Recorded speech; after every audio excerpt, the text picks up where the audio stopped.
ನೋಡಿರಿ ಹಾಯ್ ಮಾಡಿ ದುವಾ ಹಾಯ್ ಮಾಡ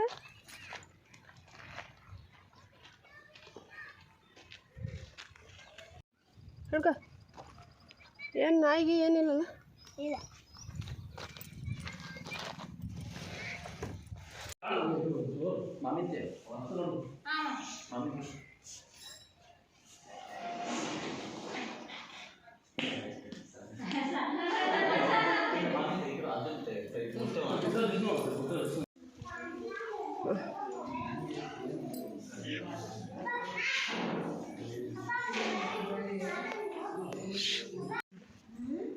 ಇಲ್ಲೇ ನೋಡಿ ಕಲ್ವರ್ಸ್ ಹಾಕೋದು ಅಲ್ಲೈತಿ ನೋಡ್ರಿ ಅದೈತಲ್ಲ ಗಾಂಧೀಜಿಯವರ ಪ್ರಾರ್ಥನಾ ಮಂದಿರ ಅಂದ್ರೆ ಅವೆಲ್ಲ ಗಾಂಧೀಜಿಯವರು ಯೂಸ್ ಮಾಡುವಂಥ ವಸ್ತು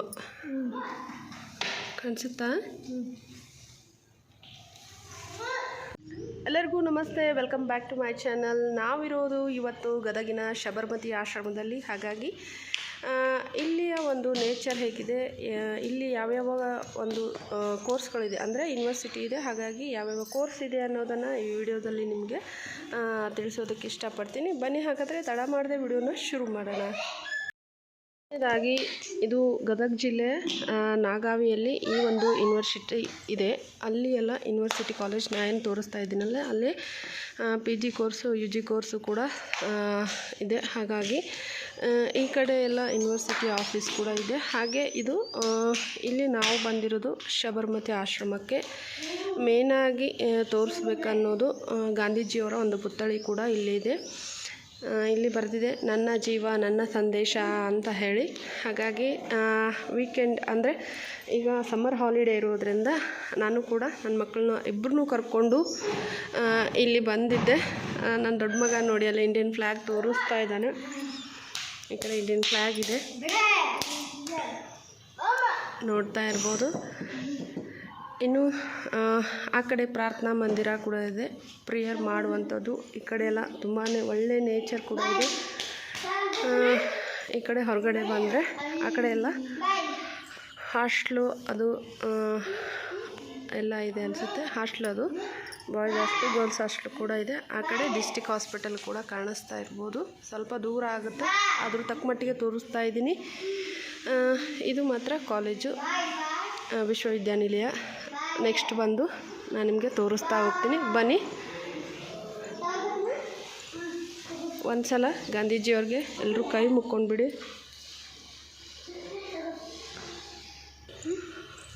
ಈ ಕಡೆ ಕರ್ನಾಟಕ ರಾಜ್ಯ ಗ್ರಾಮೀಣ ಮತ್ತು ಪಂಚಾಯತ್ ರಾಜ್ ವಿಶ್ವವಿದ್ಯಾನಿಲಯ ಗದಗ ಶಬರ್ಮತಿ ಆಶ್ರಮ. ಈಗ ನಾ ಏನು ತೋರಿಸ್ತಾ ಇದ್ದೀನಿ ಇದೆಲ್ಲ ನಿಮಗೆ ಈ ಒಂದು ಫೋಟೋ ಫ್ರೇಮಲ್ಲಿ ತೋರಿಸ್ತಾ ಇದ್ದೀನಿ. ಹಾಗೆ ಇದನ್ನು ನಿಜವಾಗಿಯೂ ಈಗ ನಿಮ್ಮ ಜೊತೆ ತೋರಿಸ್ತಾ ಹೋಗ್ತೀನಿ. ಬಾ ಅಪ್ಪಾಜಿ.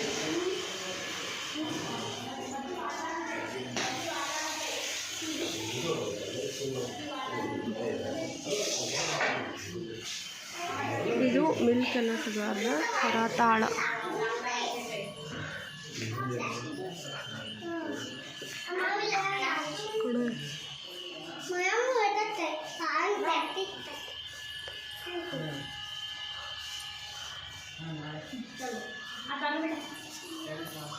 ಬಾ ಹರ್ಷಿ. ತುರಬಾ ಮಂದಿರ. ಇಲ್ಲಿ ಗಾಂಧೀಜಿ ಟೋಪಿಯಲ್ಲಿ ಇನ್ ಗಾಂಧಿ ಕ್ಯಾಪ್. ಇಲ್ಲಿ ಗಾಂಧೀಜಿಯವರ ತತ್ವ ಸಿದ್ಧಾಂತ ಚಿಂತನೆ ಮತ್ತು ಆದರ್ಶಗಳ ತಳಹದಿಯಲ್ಲಿ ರಾಜ್ಯ ಗ್ರಾಮೀಣ ಅಭಿವೃದ್ಧಿ ಮತ್ತು ಪಂಚಾಯತ್ ರಾಜ್ಯ ವಿಶ್ವವಿದ್ಯಾನಿಲಯ ಕಾರ್ಯವನ್ನು ನಿರ್ವಹಿಸ್ತಾ ಇದೆ. ಹಾಗೆ ಗಾಂಧೀಜಿಯ ಚಿಂತನೆಗಳೊಂದಿಗೆ ಗ್ರಾಮೀಣದ ಜೀವನದಲ್ಲಿ ಗುಣಾತ್ಮಕ ಬದಲಾವಣೆ, ಯುವ ಜನರಲ್ಲಿ ಗಾಂಧಿಯ ಚಿಂತನೆಗಳನ್ನು ಒಡಮೂಡಿಸುವುದು, ಸಮಾಜದಲ್ಲಿ ಶಾಂತಿ, ಅಹಿಂಸೆ ಹಾಗೂ ಸಮಾನತೆಯ ಭಾವನೆಗಳನ್ನು ಗಟ್ಟಿಗೊಳಿಸುವುದು ಇದರ ಉದ್ದೇಶ ಆಗಿದೆ ಅಂತ ಹೇಳ್ಬೋದು. ಹಾಗೆ ಇದು ಇರುವುದು ನಾಗಾವಿ ಗುಡ್ಡದಲ್ಲಿರುವ ವಿವಿ ಕ್ಯಾಂಪಸ್ನಲ್ಲಿ.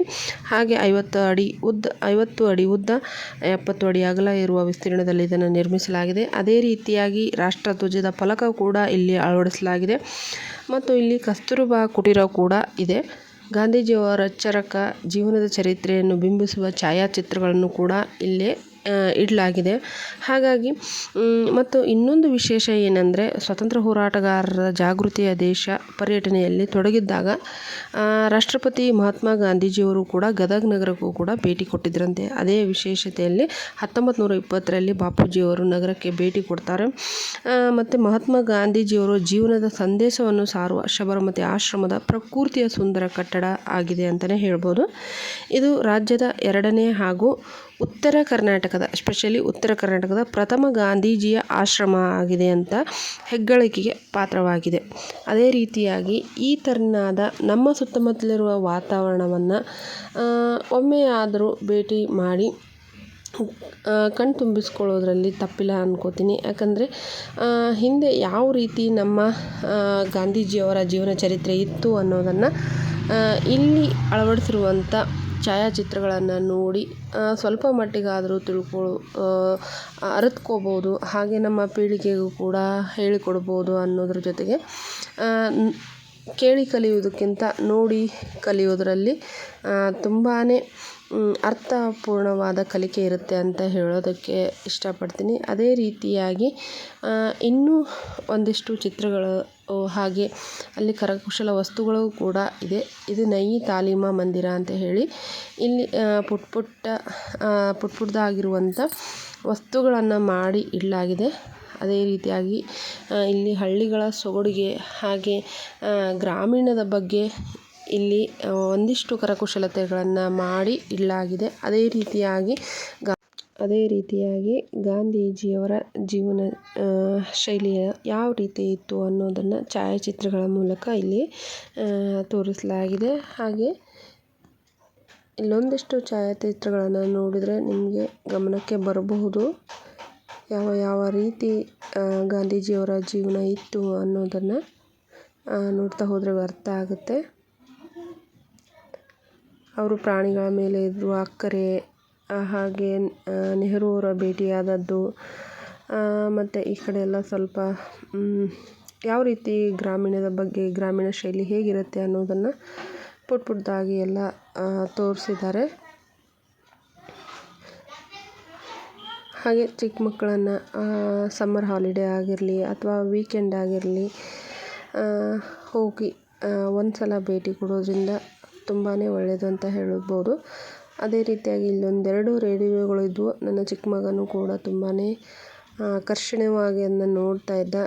ತುಂಬಾ ಇಂಟ್ರೆಸ್ಟ್ ಇತ್ತು. ಇಲ್ಲಿ ಸುಭಾಷ್ ಚಂದ್ರ ಬೋಸ್ ಅವರ ಒಂದು ಭೇಟಿ, ಹಾಗೆ ಇಲ್ಲೆಲ್ಲ ಸ್ವಲ್ಪ ಎತ್ತಿನ ಗಾಡಿ, ಹಾಗೆ ಇಲ್ಲಿ ನೀರು ತುಂಬುವ ಒಂದು ಸನ್ನಿವೇಶ, ಅದೇ ರೀತಿಯಾಗಿ ರೈತ ಹೊಲದಲ್ಲಿ ಬೆಳೆ ಬೆಳೀತಾ ಇರುವುದು.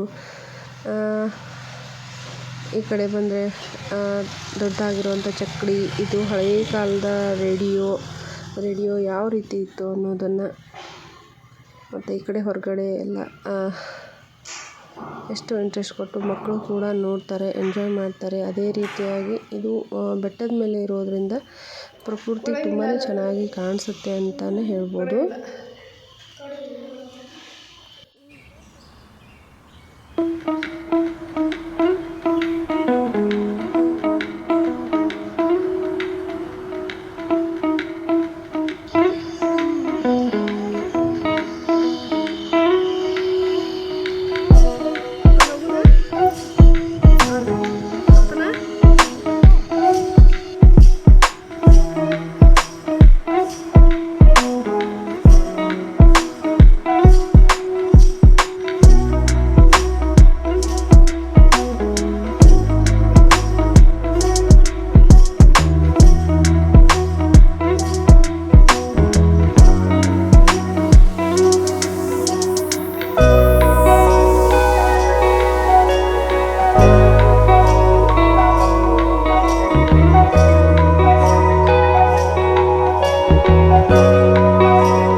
ಹಾಗೆ ನಾವೆಲ್ಲರೂ ಈಗ ನೋಡ್ತಾ ಇರುವುದು ವಿವೇಕಾನಂದರ ಪುತ್ಥಳಿ. ಇದು ಮೊನ್ನೆ ಇನಾಗ್ರೇಷನ್ ಆಗಿದೆ.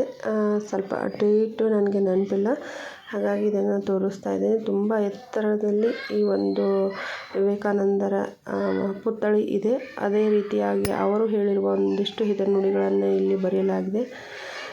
ಮಕ್ಕಳನ್ನ ಕರ್ಕೊಂಡು ಈ ರೀತಿ ಪ್ರಕೃತಿದಾಯಕವಾಗಿರುವ ಒಂದಿಷ್ಟು ಪ್ಲೇಸ್ಗಳನ್ನು ತೋರಿಸೋದ್ರಲ್ಲಿ ತುಂಬಾ ಅರ್ಥ ಆಗುತ್ತೆ. ಹಾಗೆ ಬಿಸಿಲು ಕೂಡ ತುಂಬಾ ಇತ್ತು. ಒಟ್ಟಿನಲ್ಲಿ ಈ ರೀತಿ ಈ ದಿನನ ಸ್ಪೆಂಡ್ ಮಾಡಿದ್ದೀನಿ. ನೀವು ಕೂಡ ಸಮಯ ಸಿಕ್ಕಾಗ ಮಕ್ಕಳ ಜೊತೆ ಇಲ್ಲಿ ಒಂದು ಸಲ ಬಂದು ಭೇಟಿ ಕೊಟ್ಟರೆ ತುಂಬಾ ಚೆನ್ನಾಗಿರುತ್ತೆ. ಅದೇ ರೀತಿಯಾಗಿ ಮಕ್ಕಳು ಕೂಡ ಎಂಜಾಯ್ ಮಾಡ್ತಾರೆ. ಮತ್ತು ಮರಳಿ ಮನೆಗೆ ಹೋಗ್ತಾ ಇದ್ವಿ.